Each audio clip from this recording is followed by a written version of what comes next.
সেই বিধান যদি মালিককে ব্যবহার করে সেটা হবে এরকম অনেক বিধান এই নারায়ণগঞ্জ শহরে যে মারাফাতের তৈরি এখানে যারা আছে প্রত্যেকে এক একজন যে মারাফাত শত যে মারাফাত আমার চারিপাশে আছে কথা বলেন এই নারায়ণগঞ্জে যদি কথা বলেন এই শহরে আপনারা অনেকে পা দিতে পারবেন না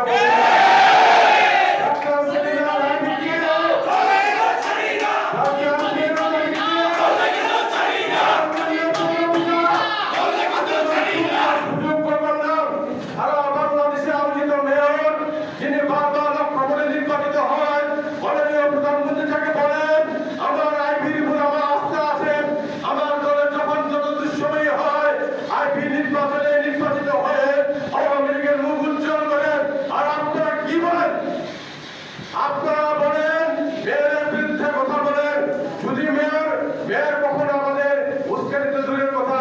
আজ পর্যন্ত কোনো আমাদের কিছু বলে নাই আমরা এই নেতারা সব থেকে আমরা কাজ করছি প্রতিবাদ করছি মেয়র তার ভাষায় সিদ্দিন বক্তব্য রেখেছেন পুরো নয় মডেল এরপরে কিন্তু তিনি কোনো বক্তব্য রাখেন নাই আর আপনারা আশার গল্প বলছেন সেই সময় পালিয়েছিলাম বাংলাদেশে প্রান্ত থেকে প্রান্তে তারপরে অনেকদিন পরে এসেছি বন্ধুরা আমার 2001 সালের 1 অক্টোবর বিএনপির জামায়াতের জোট পাস করেছিল আপনারা জিনিসটা মাথায় দিবেন এখানে বয়স অনেকে অনেক কম আছে আপনারা মাথায় দিবেন 2001 সালের 1 অক্টোবরের দিন বিএনপি পাস করে আর তার এক মাস না দিতে 3রা নভেম্বর এই পার্টি অফিসে তৎকালীন জেলা আওয়ামী লীগের সভায় আমাদের প্রয়াত নেতা জেলা আওয়ামী লীগের সাবেক সম্পাদক আব্দুল কুদ্দুস ভাই আমরা খাজা রহমতুল্লাহ প্রয়াত হয়েছেন তাদের নেতৃত্বে আমরা সহ আমি সহ অনেকেই আছে আমার ভাই সাগর দীপন এখানে আছে যারা আছে পরিচয় সবাইকে নিয়ে আমরা এখানে বুঝতে পারেন না তখন আরাফাতকে ফোন দিয়েছেন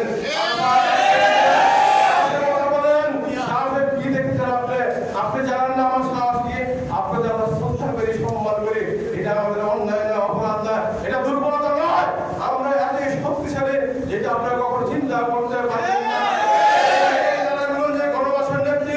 ডাক্তার সেলিনা আইভি যদি ডাক দেয় এক মুহূর্তে নারায়ণগঞ্জ হয়ে যাবে অনেক ভাইরা আছে 29 পৃষ্ঠায় বঙ্গবন্ধু শেখ মুজিবুর রহমান হোসেন শহীদ সোহরাওয়ার্দীর সাথে তর্ক করেছিলেন কেন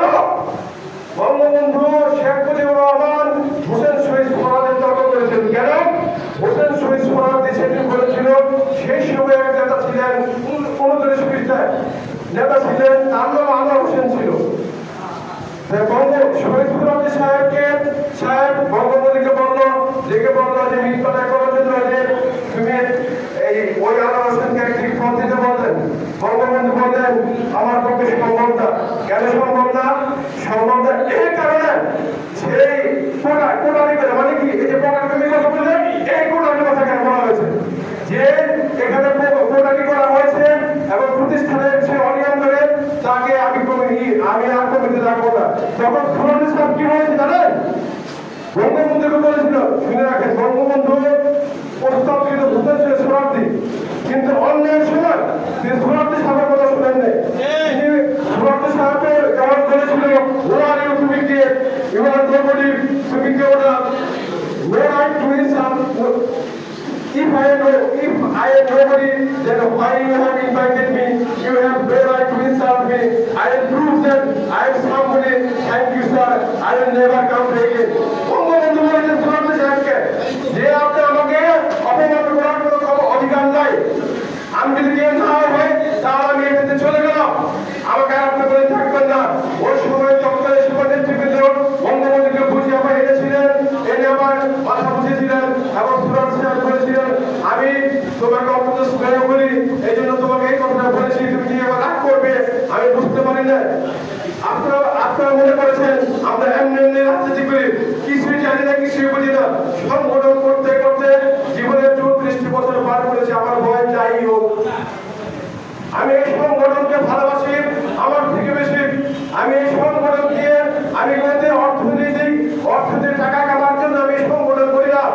আমি কেরানীগঞ্জে কেউ বলতে পারবে না আমার লোকজন আমি কোন সেক্টরে যাই আমার কথা গিয়েছে কেউ বলতে পারবে না। কিন্তু সততার সহিত হলে আমি রাজনীতি করি, এটা আমার কোনো দুর্বলতা বন্ধু আমার যাই